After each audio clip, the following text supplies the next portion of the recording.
Good evening, everybody. How are we all doing tonight? My dad is getting everything prepared. He's chasing down parts to show. So yes, you guys are correct. We will be talking about fuel injection versus carburetor with different types of boost, whether it be superchargers or turbochargers. And so hopefully that touches base on both subjects that I think we had questions on last week. So while he's getting that all set up, well, getting parts, you're stuck with me. Lucky you guys. So Hey, sorry about being late to the party, fellas. I made it finally here, though. Busy day, so I didn't have time to gather all the stuff that I wanted to talk about tonight. But I got a small basket of parts. We'll try to figure out what we'll talk about. But anyhow, good evening, everybody. Thank you for coming tonight. And so what we're going to do is we're going to discuss fuel injection.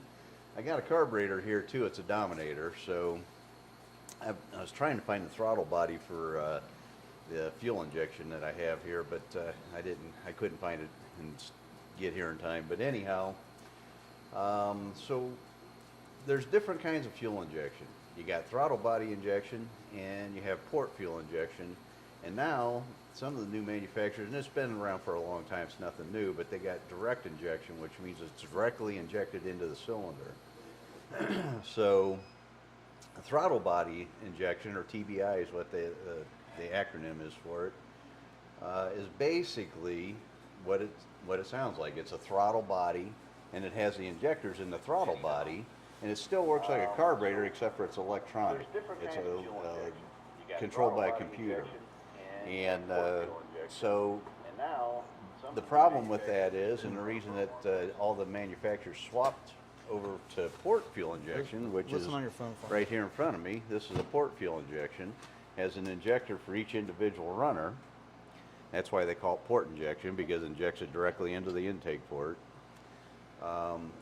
With the throttle body, you still have the wet flow problem that you do with a carburetor. So if you have an intake manifold that's not really that good of a design, then you're going to get a cylinder that might run lean or rich, or you're not going to get even fuel distribution. Where with port fuel injection, each injector's on each port, so there's no way that it can't get the same amount of fuel to each cylinder.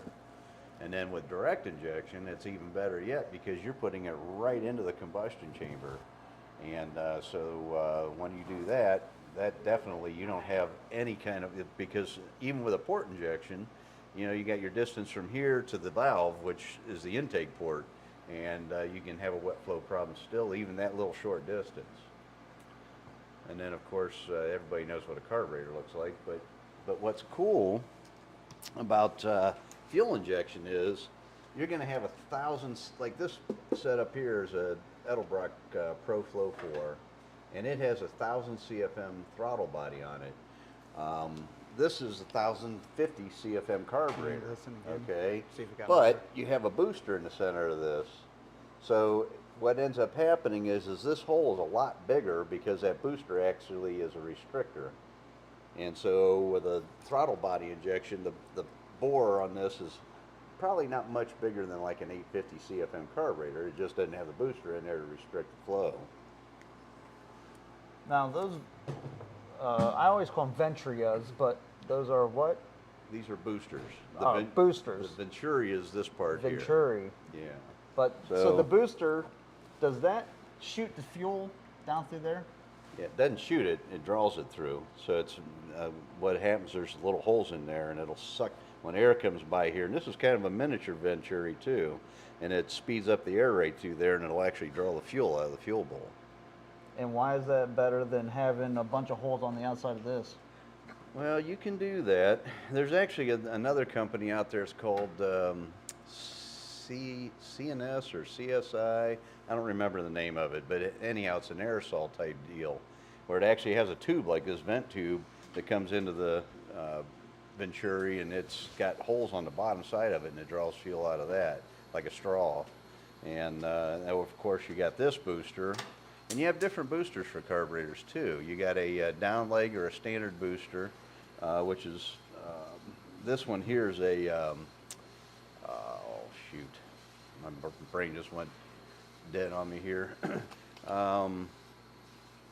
Annular booster.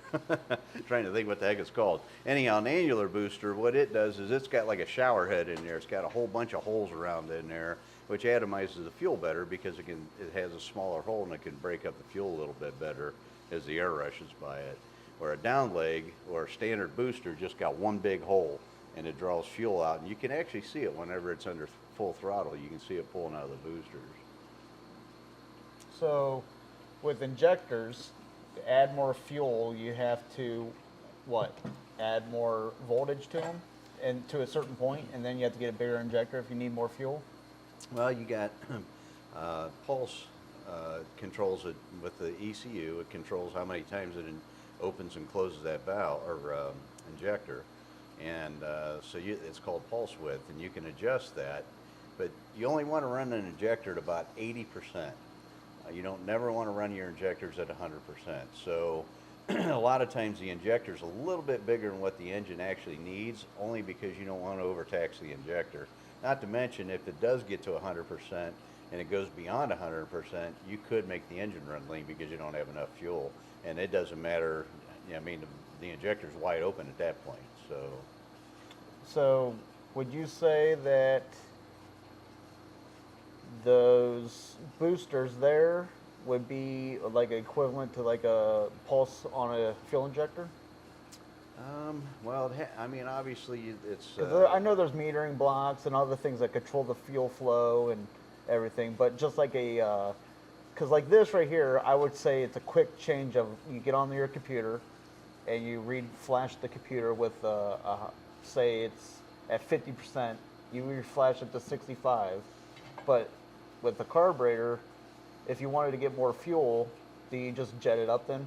Yeah, you can jet it up, or you can change the air bleed. Some carburetors have adjustable air bleeds, what they call an adjustable air bleed.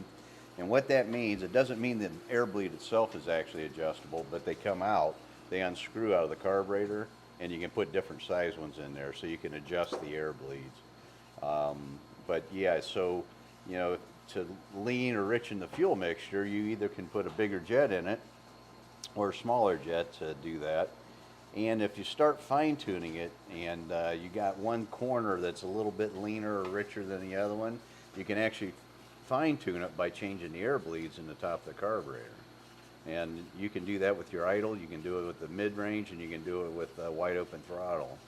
And but when you get into that, doing that kind of thing, you better make sure that you got a wideband O2 sensor on there, not just a standard O2 sensor, because you can toast a cylinder real quick. So before we start talking the boosted applications, why would anybody want to go with a fuel rail setup fuel injection system over a like a Holley throttle body with the fuel injectors in the throttle body? Well, I think Phytech makes one like that. I don't know if Holley does. Yeah, Holley makes a Sniper, and they've got a couple, got another one too. I don't remember what it's called. Nancy Annihilator.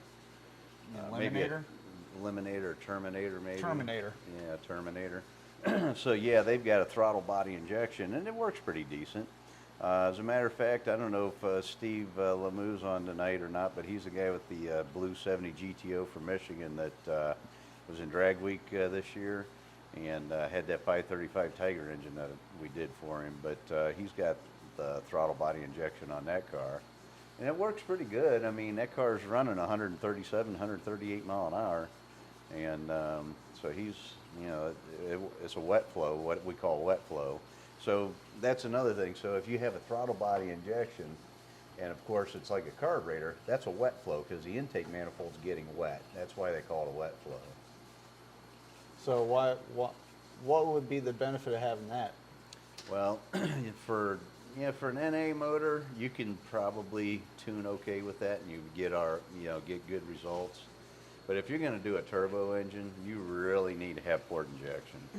And the reason is because you need to be able to control each individual cylinder, because what'll happen under boost, sometimes, you know, depending on your hat design coming into your throttle body, or if you have a throttle plate on the front of a plenum, you know, you might have, it might push all the air to the back of the intake manifold. And if that, you know, if you have injectors in your intake manifold, it's going to push all the fuel with it.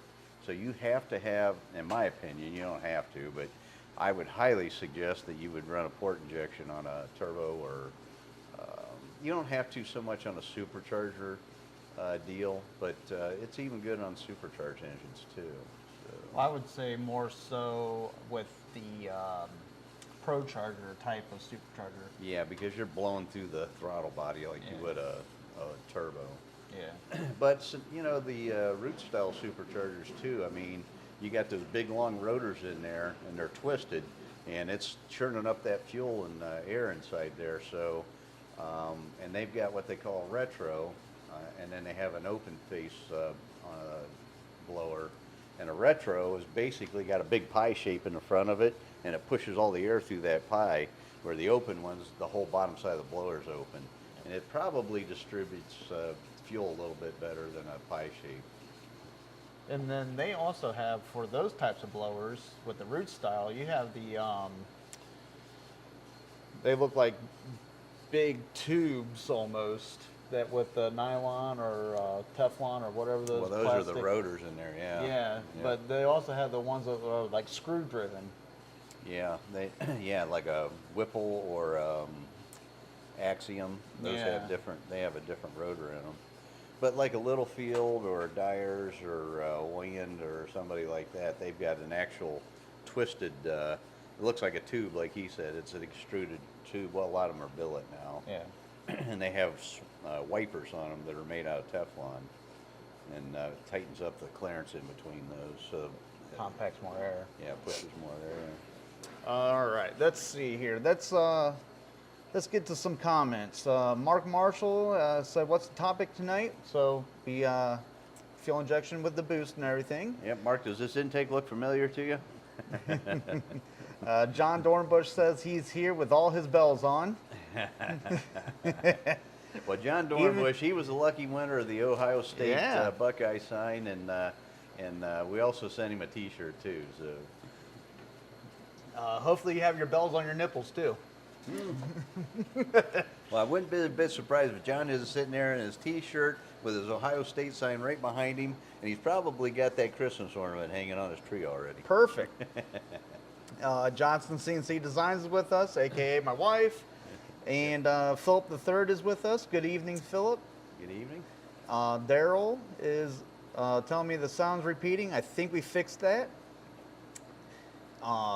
Bill is here. He pulled the trigger today. Yeah, good. What was he buying? Yeah, he's getting a set of custom headers built. Good for you, Bill. Nice. Hopefully that picks your car up a tenth or two. Dwayne says, "Hey guys." And then Philip III says that true, he would rather have a blower, and he has a blower on his 3800. Yep. And Peter Schilling says the only blower he has does leaves. A leaf blower. I like it. It's still a blower. Yep. It compresses air. Hey,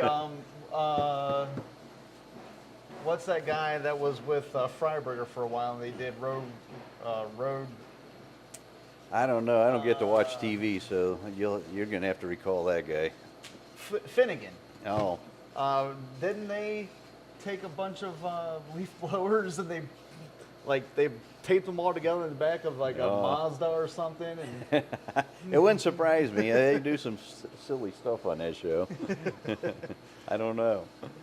Chris Mansell says, "Howdy boys, can a guy come by the shop and check things out?" Absolutely. We usually keep the door locked because I get so many people coming by and we're trying to get a lot of work done, but I'll let you in. And Daryl says, "Where's my decal?" I am waiting for vinyl. I had to order vinyl. Yeah, get after him, guys. I Yeah. mean, I got like about 25 stickers now I got to send out. So. Yep. So please, I'm hoping that it's here this week. Hey, we're So- doing white vinyl, so Yeah, white vinyl, and but yeah, I ran out of white vinyl, and I looked and looked and looked, could not find it, and the soonest they can get me vinyl was 2 weeks from the time I I ordered it 2 days after the when we said we're going to do it. So okay, good. All right, yeah, don't worry, guys. I got y'all on a list in my notebook there, so we're gonna get stickers out to you as soon as we get them all done. And then Jeff Downey says hi. Hello, Jeff. And Philip III says, yes, it was a 77 Monza by Chevy. That's what it was, a Monza. And that was, and it actually picked up horsepower. Really? Yeah. But they had like, Was it a 4-cylinder? no, I think they had a small like 350 in it, if I remember correctly. Wow, Um, that's impressive. but they had the steel leaf blowers. And if I remember correctly, it had like 3 of them. And they did one at a time. And then they threw nitrous on it too, if I remember correctly. Yeah, well, that'll make anything run better. Yeah. John Dornbush says red, green, used a leaf blower supercharger too. Yep. But yeah, so that's pretty much why I would prefer port injection if you're gonna run a turbo or a blower. Even for a normally aspirated street car, it tames them down so much. I mean, my wife's car, you guys might have watched the video on that. That camshaft in that thing is a 250, 259 at 50 with a 109 center line on it. And with the fuel injection, that thing purrs like a kitten at about 1,000, I think it is 1,000 RPM at idle. And you would never guess that cam's that big, especially with the ports on these Ram Air 5 heads. The size of a can. Yeah, they're huge. As a matter of fact, you know what? Let me show you something here. I got my stack injection. I was going to use that. I even got my koozie on there, and I can still get it in there. Yep. That's a big hole. All right, let's see. Dave Albert's with us. Good evening, Dave. Good evening, David. Steven from Tennessee is with us. Good evening, Good Steve. evening, Steven. Philip III says, you're a geographical oddity. You're 2 weeks from everywhere. Yes, we are. Right? And Old School Twist said, I was looking at fuel rails for the bosses on my tunnel ram. Which ones would you recommend to get? I'm doing a 102 millimeter LS high ram type throttle body.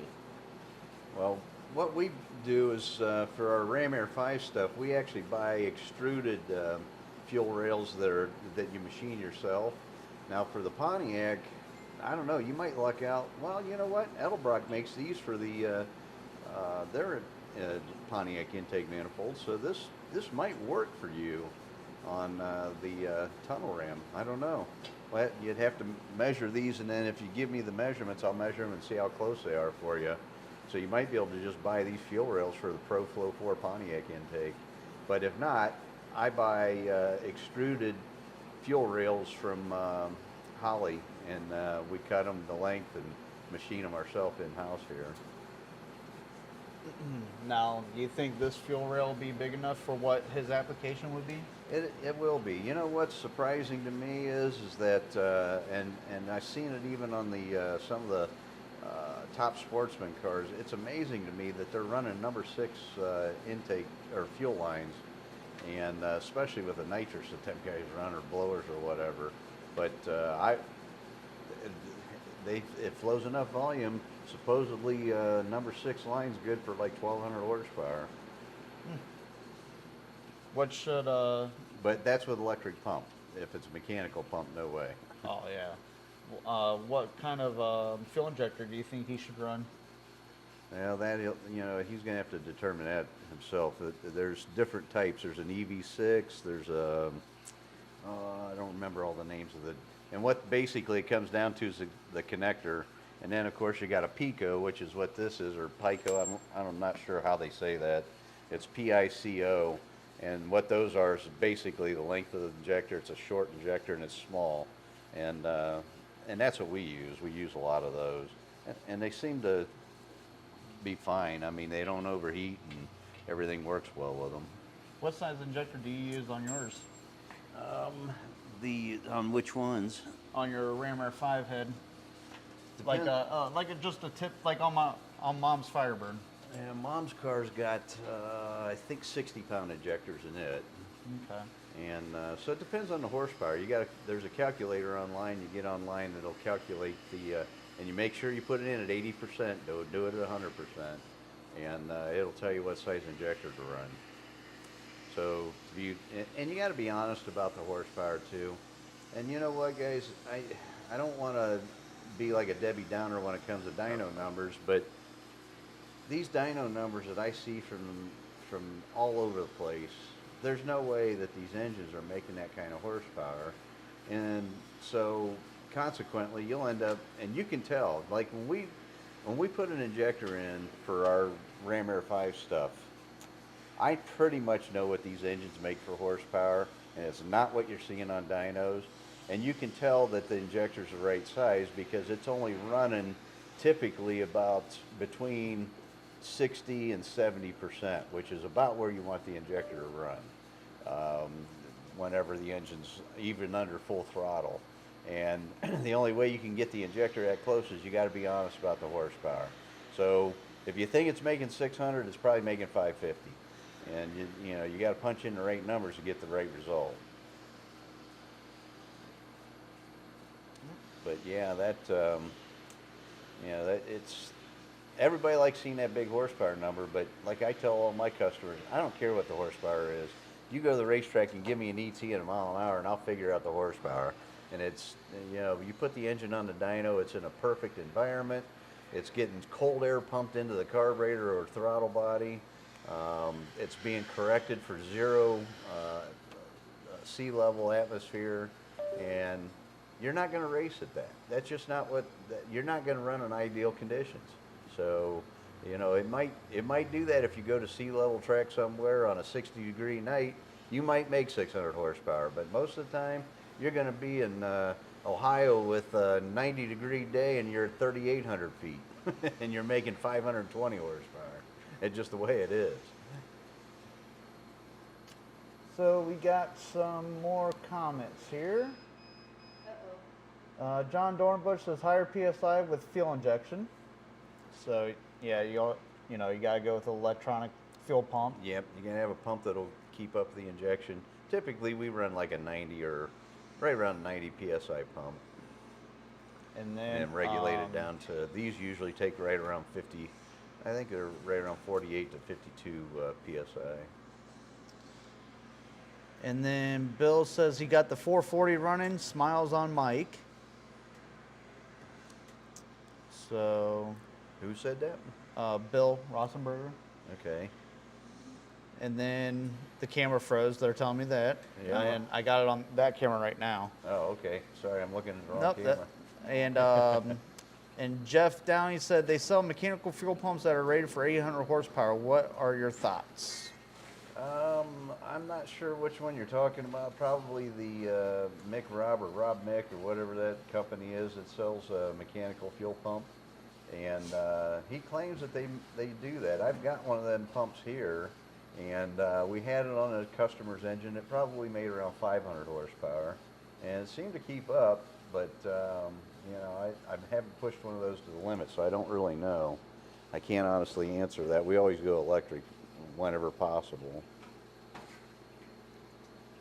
So. And John Dornbush asked, is it necessary to get a flow match set of injectors, or can you compensate in the tune? Well, you can compensate, and typically if you buy a set of injectors, they're usually pretty close. But if you're trying to tune a car and you're trying to max one out, definitely you want to make sure to get them flow matched. And there's several companies that'll do that. Actually, if you buy your injectors from Fuel Tech, they'll do that before they send them to you. But if not, you can find a local fuel injection. Somebody's got a fuel injection machine locally, and whenever they clean the injectors, they're all on tubes that have CCs on them, and they'll flow them for you and tell you how far off each one of them are. And if you have enough injectors, then you can go ahead and match them up. But it's Got that one back up and running now too. okay. So you might have to, you might end up having to, swap out a few injectors to get things all evened up, and it does make a difference. Where it makes the biggest difference, believe it or not, is idle. If you got an injector that's a little bit weak and not flowing as much as the other ones, you get a misfire in that cylinder. So,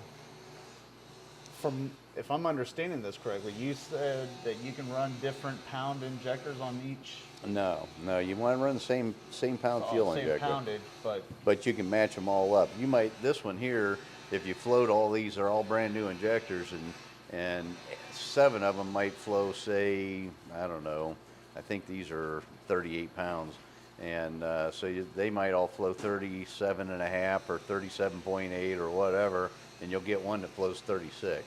And it's going to be a little weak, and it might cause a misfire. So can you bump that voltage up on this a little bit in the tune? No, the voltage don't have anything to do with it. It's basically at that point, it's a mechanical problem inside the injector. Gotcha. Yep, it's the orifice either didn't get, it probably is EDM burnt, and it probably didn't get the hole cleaned out real good, or I don't know what causes it, but. Gotcha.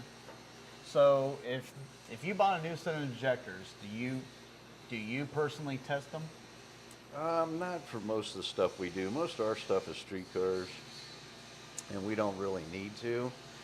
Now, for race application, yes, I got a local shop here that'll flow them for me, and if we don't buy them from Fuel Tech already flowed beforehand, and they flow them for me, and they'll tell me which ones are bad, and then I'll buy a couple more, and we'll just try them until we get enough good injectors to match.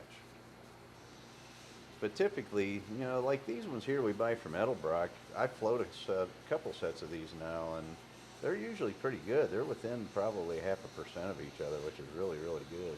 So these ones come stock with the Edelbrock Pontiac setup. Yep. Gotcha.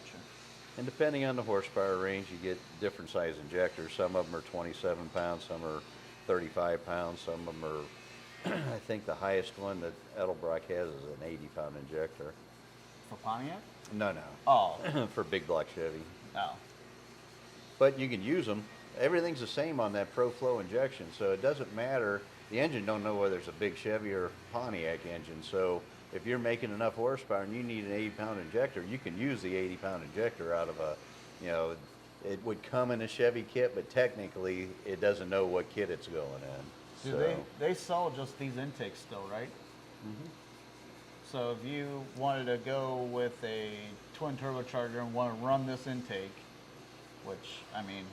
And you know what, guys? Because we've done so many Pontiac Ram Air 5s now with this intake, I have some of these available with the ports already in them, too. So. Yeah. But, so if you bought... Can you buy just the fuel rails and the throttle body from Edelbrock? You can, but it's so much cheaper to buy the kit because by the time you buy the parts individually, it's ridiculously overpriced.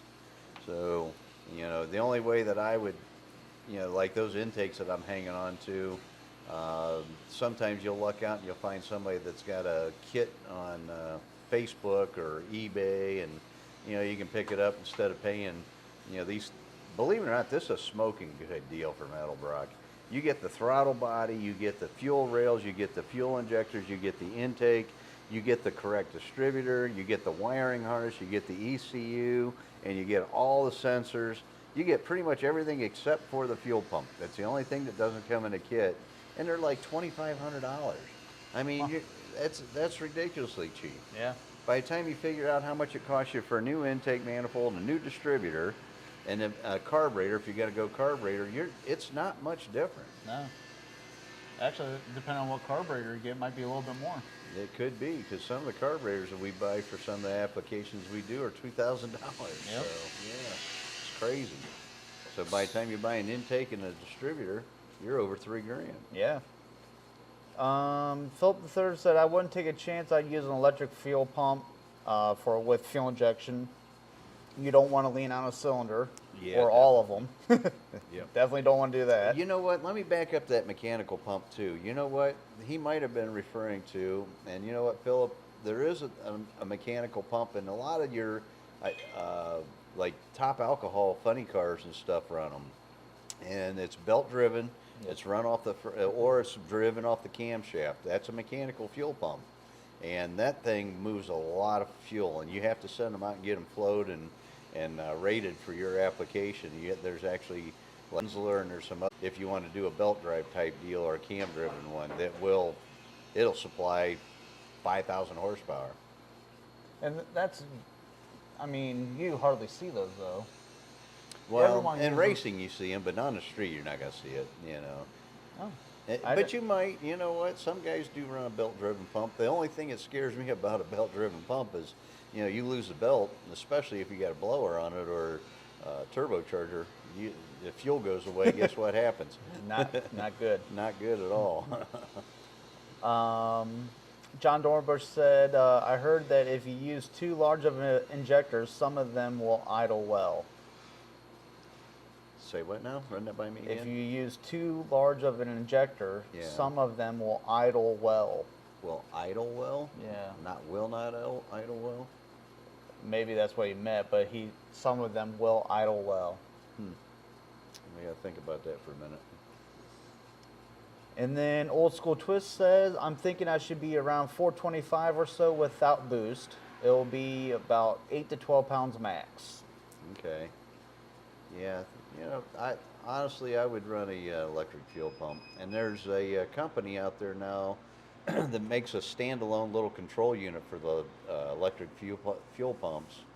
And what it does is just like your factory car that you jump in every day. It energizes the pump for 3 or 4 seconds to get enough fuel into the intake so it'll fire.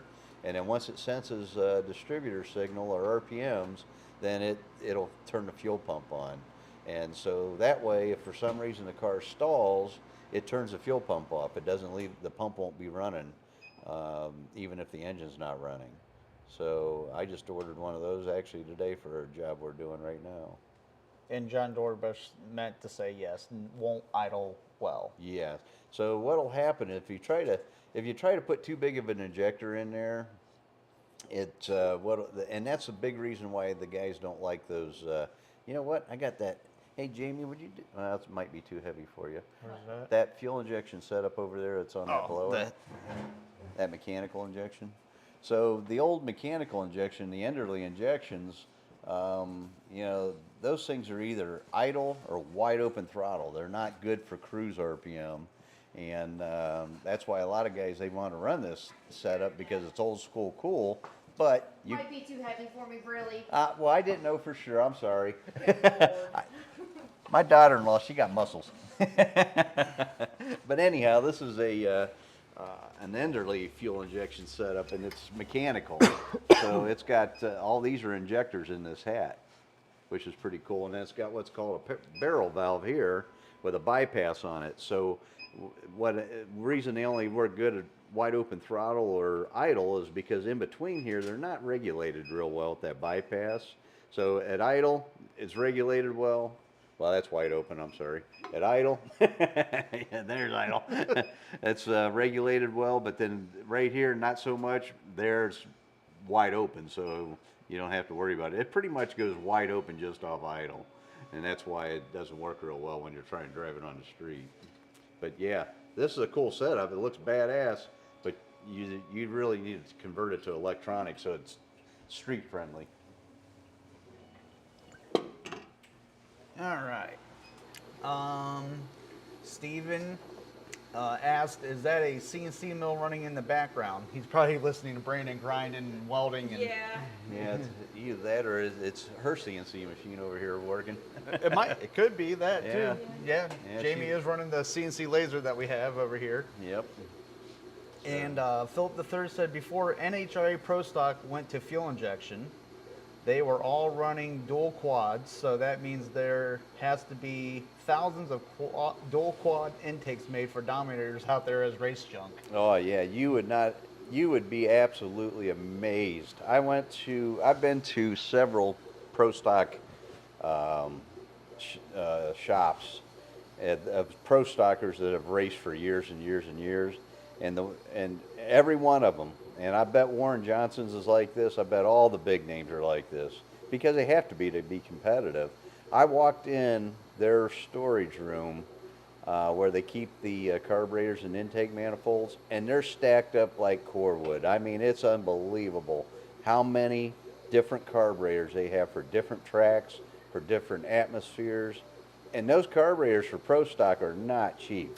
We're talking probably, and this is, I know it sounds crazy, but we're talking probably 15, 20 grand a piece for carburetors. And then intake manifolds, same thing, man. They're just stacked all along the wall, I don't know, 10 high. And every one of them are for a different track. They're all marked, they're all tagged. Now, if like Warren Johnson, he was, once he became, you know, more popular and raced more, he became his own brand. So he owned his team, right? Well, he owned it. He's always owned it, even back So- in the whenever. But like if say that you got sponsors and everything, and you started racing pro stock, and you were doing the dual quad setup, and you went to fuel injection, would you keep all those parts? No.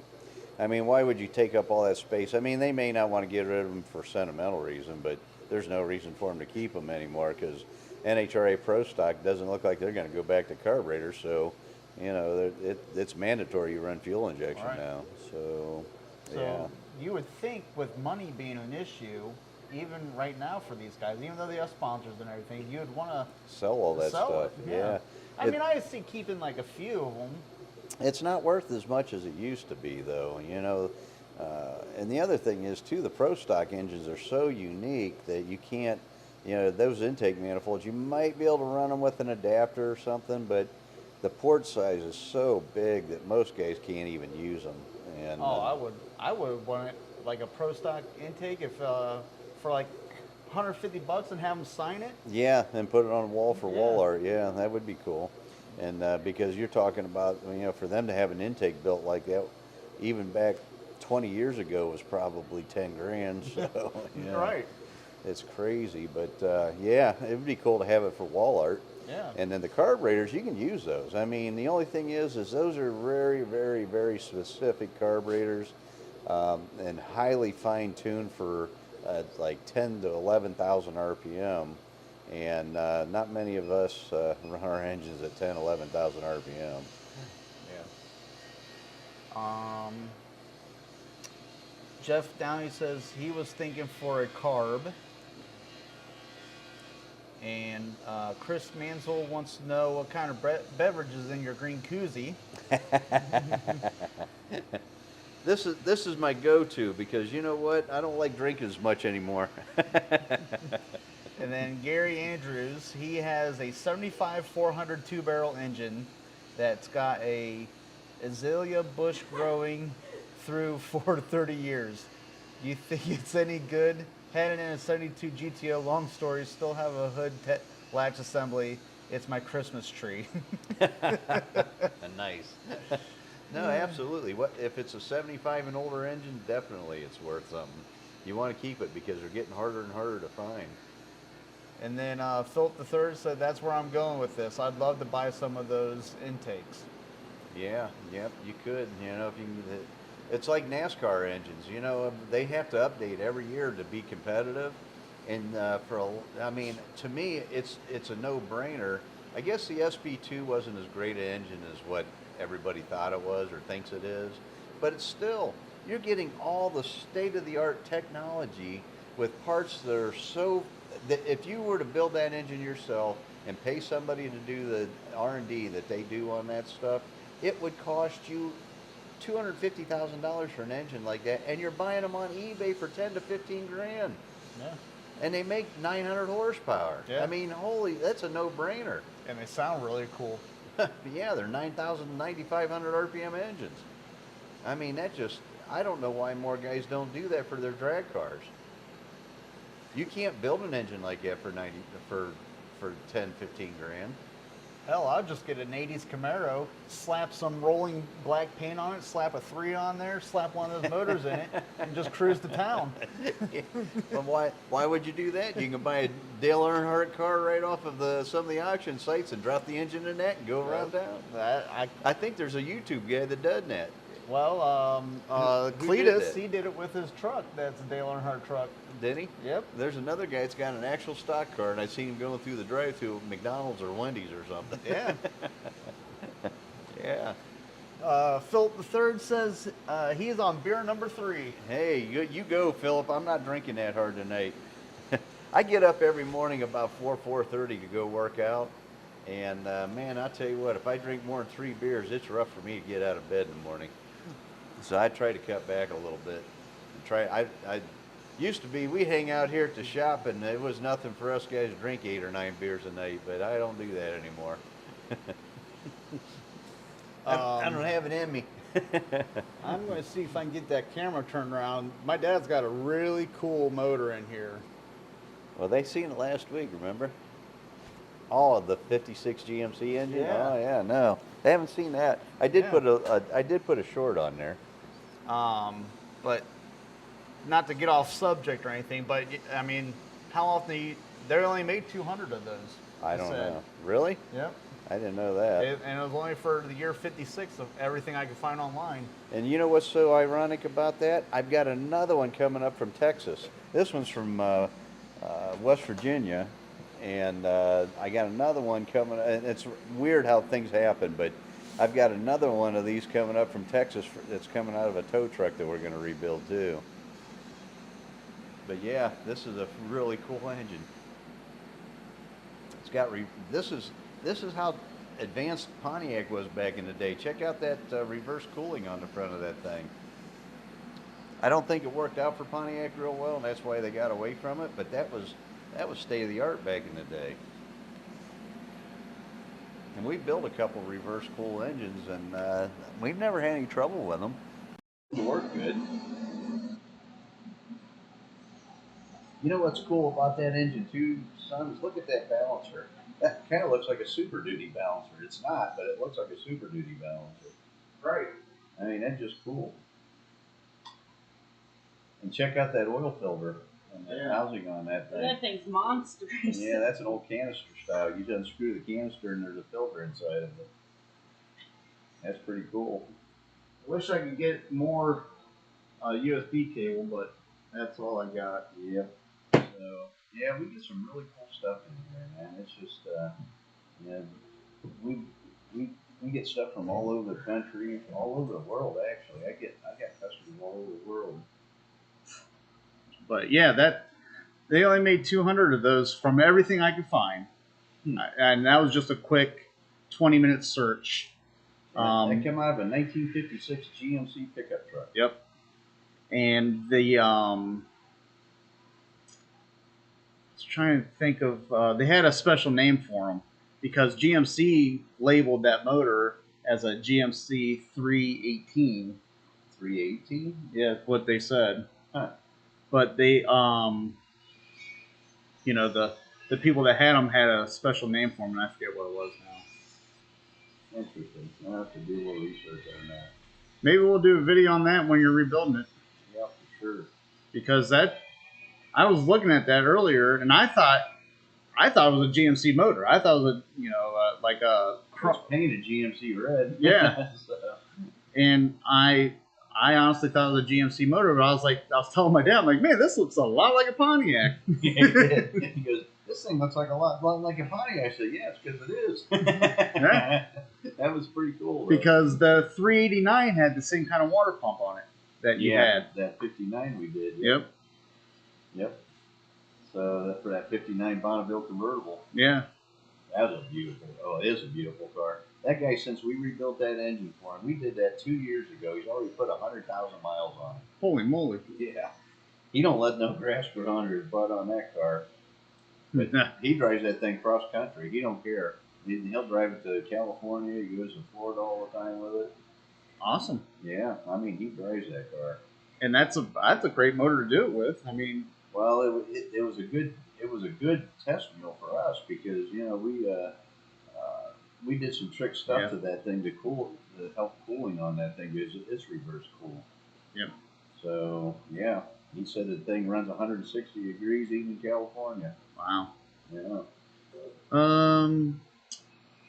Steven said he hasn't drank since June of 2011. Good for you. Good. For you.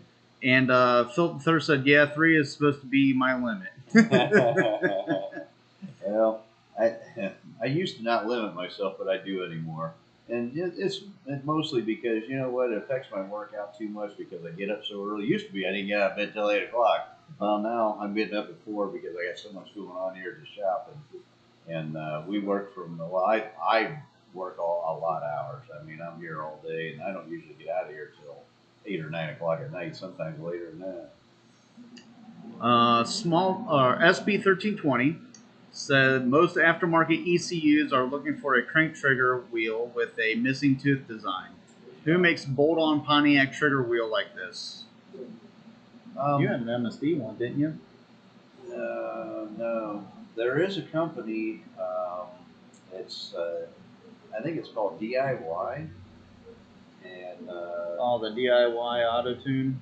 something like that. Yeah. Yep. And they do have one, so they're available. But if not, let us know. And my son, I'll get the blueprint drawn up. He cut one out for you on his plasma cutter. Yep. Steven said, man, that's awesome. Been talking about the motor. Yeah. And then Philip III said, I can recall an old fuel altered with a blower on an old Pontiac engine like that. Yep. I remember that too. Yep. And then William Rosenberger said he remembers those nights. And Old School Twist said you can make a dual beer tapper out of one. Right? And then John Dorbush said, I thought they were a 347. 347s actually were 57s. Oh, really? Yep. Okay. Well, you know what? The one I'm getting from Texas, it's out of a 56 tow truck, which is a big 3500 series truck, and it's a 347. So that was a 317, I thought, or 316. That's a 316. Or, no, that's a 317 because it came out of the truck. Yeah. And then we're getting a 347, too. So we're going to have two of them here. Yeah. That's really cool. See, and so those motors came with equivalent to a 1500.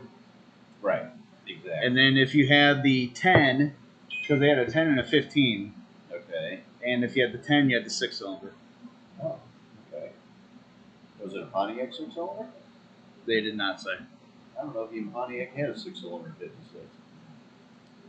Yeah, that. It wouldn't have been an overhead cam for sure, but I didn't know because I think Pontiac had an inline 6. It was not an overhead cam too. What's amazing to me is them overhead or those inline 6s. They put those in a lot of trucks. Oh yeah. You know, and that engine. I mean, it is torquey for a 6-cylinder, but it's not like, oh my god. You know? Right. What they call them, stump pullers in the Jeeps. Well, they put the granny gear in them. And Yeah. stuff, yeah, so that they can multiply the torque. John Dorbush said, you want to put some DCI heads on it? No, we're going to do some DCI valve job to it. There you go. DCI loving.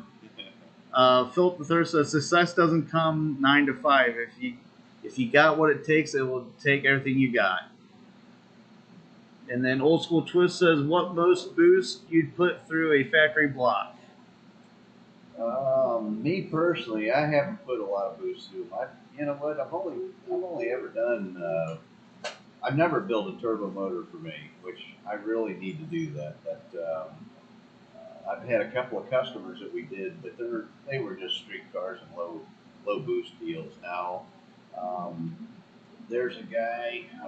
His name slipped my brain. He's on Facebook, and he's got a beautiful '65 GTO.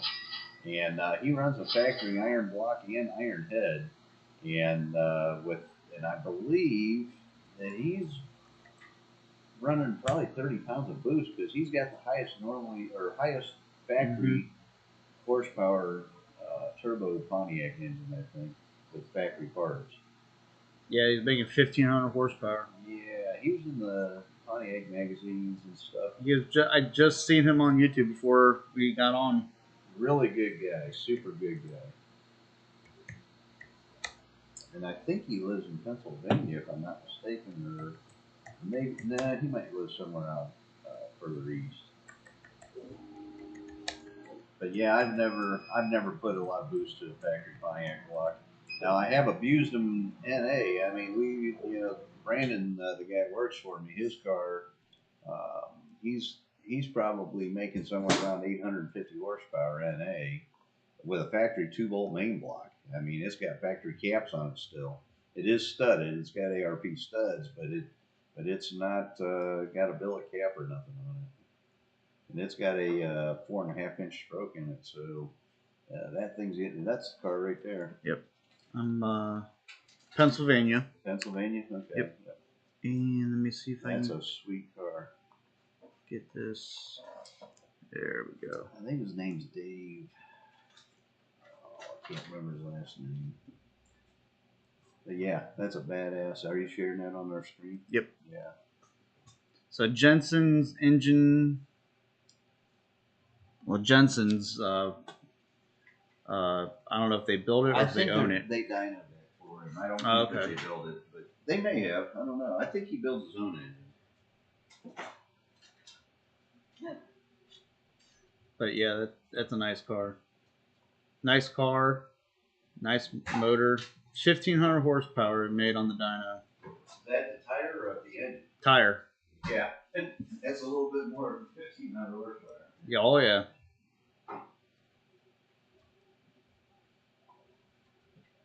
Yep, that is a nice car.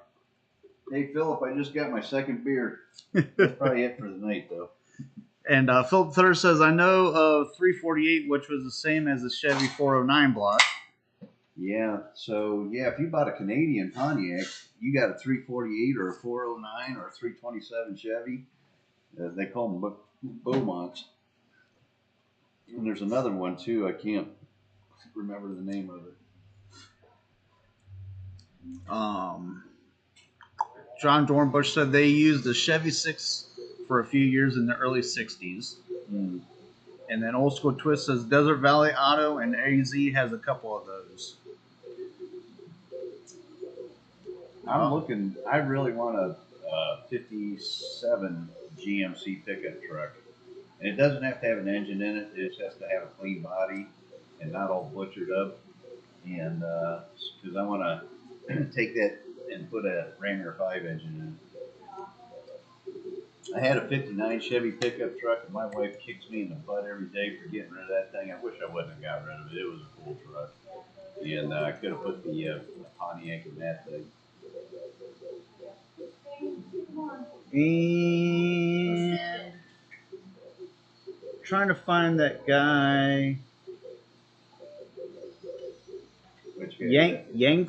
Yansky Motorsports, I think is the one that built it. Well, that's the guy's last name. Oh, that's his last name? Yeah, spell it for me. Oh, Jim. Yeah, Yanoski. Yeah, yep. That's the guy that owns the car, and I think he builds his own engines, but that's a factory block, factory iron head. So I will put that in the chat for you guys because Steve was asking about it. Yeah. This is the guy's. I don't know if it. Well, it said Jim Y, so I'm assuming that would be his YouTube page. Yeah, it could be. Nope, he's been playing with that for a while. That is a freaking awesome car. Philip III says, I know a guy that has a 55 Chevy tow truck with a Chevy 348. 55 Chevy truck. Yep. I want the GMC because of the front grille on it. They look like bulldogs. Yeah. My wife loves English bulldogs. And Philip the Third says he remembers the Beaumont. Yep. And he said, sorry, it was the 58 tow truck. Okay. That's a cool truck. Yeah, it is. Yep. I wouldn't mind having a tow truck just to set up. I'm going to build on the front of the building here eventually. It's going to look like an old service station, and that would be a cool piece to set in front of that service station. I don't know because I like those. I like the old like 1917, 1920 tow trucks. There's some kind of an old truck, but the dealer or the gas station I'm built is probably going to be from the '60s. Oh, So yeah. either that or the other thing I'm thinking about doing instead of doing a gas station on the front of the barn, I'm thinking about doing Mel's Diner from American Graffiti. That would be cool. So, Yeah. and have the '55 Chevy and the '32 Ford Coupe, and I think there was a Pontiac in that American Graffiti. I don't if I remember right. I know the T-Bird that Suzanne Summers drove in that show. God rest her soul. She just passed this year. I don't know if there was a Pontiac in that. I'm sure there probably was, like a Bonneville or something, It might have been like a '58 or '57 Pontiac. I think I seen that show. or John Dornbush probably knows. That guy knows everything. I think he watches a lot of TV. Well, he needs to watch more of our YouTube shows. Oh, he don't miss one. Good. Me. Perfect. Yeah. Yeah. We need to share this, guy, so we can grow our audience a little bit bigger. It is growing. Every week it's getting bigger and bigger, which is awesome. Thank you, guys. Yes. Yeah, because like right now we got 31 viewers. Yeah. We were up to like 38 at one point. Yeah, so I mean, awesome. Yeah. literally 3 weeks ago we couldn't get over 24. Right. So. And don't be afraid to get on here and talk, man. You know what? It's I'm not going to laugh at you. He might laugh at you, but I'm not going to. No, I just laugh at the old man. If we laugh at you, we're laughing with you. That's right. Old School Twist says that 65 was a 428, wasn't it? I think it is, yeah. I was gonna say that I don't know. It's just funny. I literally seen it pop up on YouTube. We're talking about it tonight. And now we're talking about it, yeah. Yep, that's a sweet car. That is a very nice car. Jim's been working with that car for a long time. He is a die-hard Pontiac guy. He loves using factory parts. So he was on a mission. I think that car probably makes close to 2,000 horsepower, realistically. Yeah, at the flywheel. Yeah. Yep. But so yeah, hopefully we answered all your questions. It's 7:57, so we're getting close to quitting time. Yep. So hopefully we answered all your questions, and if you have any more, don't be afraid to ask the old man. He answers everyone's questions as best he can, as timely manner as he can. I'm getting bombarded with the YouTube thing with questions, which I'm not adverse. I mean, it doesn't bother me. It is what it is, but it takes me a good probably hour and a half now to answer everybody on YouTube. So, and it pops up on my phone all the time. So if I see it on my phone, I'll try to answer it right away so it doesn't pile up on me. But sometimes I skip you guys, and I'm sorry. I may not get to you for a day or two, but I got a lot going on, and that. And it's actually we're doing really, really well. Thank you guys. And thank you for sharing, and thank you for being on our show. Yep. SB1320 said it's growing. It is growing. Yep. It's growing. It's actually growing faster than I anticipated. So I get sent notifications all the time. I don't know if my son gets them or not. And I got 2 email accounts. I got a Gmail and a AT&T. And I didn't know my Gmail was getting all these notifications, but man, I tell you what, YouTube, we were in the top 5%. Yeah. For like a couple weeks. Yep. Growing. Yep. That's how fast our channel grew. Oh yeah. And they were telling me you need to brag about this, and I didn't see it until it was too late.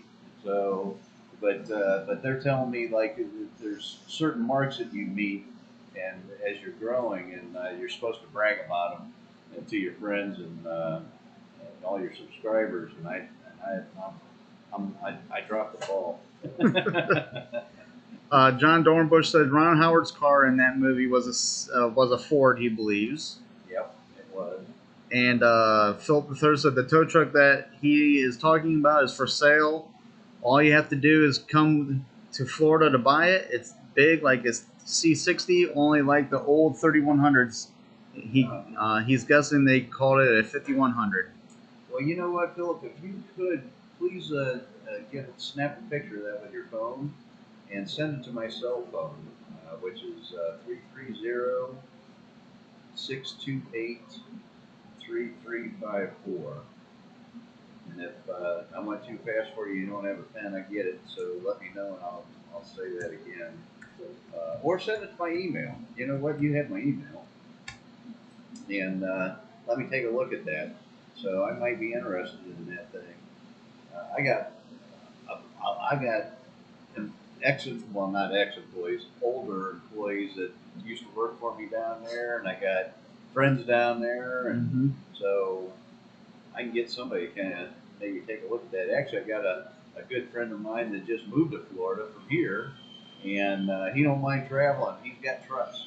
As a matter of fact, I think he retired from his shop, and I think that's what he wants to do is bring transport. So Gary from Gary's Car Care. Oh, he moved to Florida? Yep, he's in Florida now. Yep. So he's got the truck that he could probably bring that up for me if I want. Yeah, he's got that big diesel pusher. He got several trucks and trailers. Yep. Philip said he'll email it, and Daryl says leave the big block thing go. And John Dornbush says 58 Impala. And well, that was what the nerdy kind of guy drove in that movie. He backed into somebody with that car. He was going to drag race at this traffic light. Oh yeah, instead of going forward. Yep. Hammered throttle and ran into somebody. Maybe it was a Pontiac he ran into. I don't know. Right? Maybe. Because I think I seen a Pontiac in that show. SB1320 says not your nature to brag. You're going to have to fight that and do more vids. It's a full-time gig. You did that fuel tank short. It brings folks in. And then D. Zedic, what happened to that 303 overhead cam Pontiac motor out of Pontiac Nationals? You know, I think that engine's still for sale, and you know he wants a lot of money for it, and rightfully so. It's because it's something really, really cool and rare, and it really needs to go to a museum. I would buy that engine, but it wouldn't be worth it to me to pay what he's asking for it. I'm not saying it's not worth it. Just to me, to tie up that kind of money, just let it sit around, is not going to happen. But that was really, really cool. And I think the guy still owns it. So he got that out of a shop class. Wow. Some shop class ended up with that somehow. I don't know how they did, but a high school shop class. They probably pulled it out and put a 350 in it. No, it was donated to him by somebody.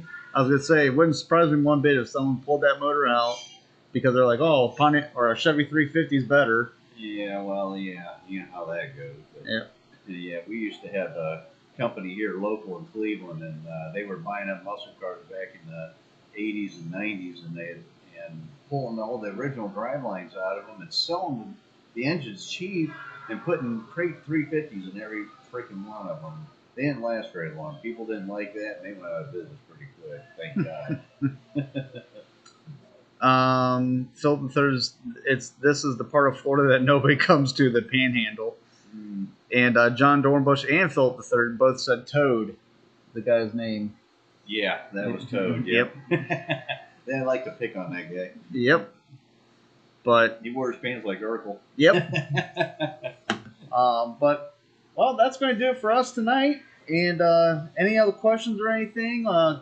You know, if we missed something, or if you missed something, go back and watch this again when it pops back up, and ask questions and please share so that we can spread the word and get more people involved. So yeah, and then like I said, if you're watching, comment. You know what? It's if you make a stupid mistake, I just take it out on him. Yeah, I'll just say I read it wrong. Right. I don't care. All right, guys. Well, hey, thank you for coming again this week. We enjoy your company.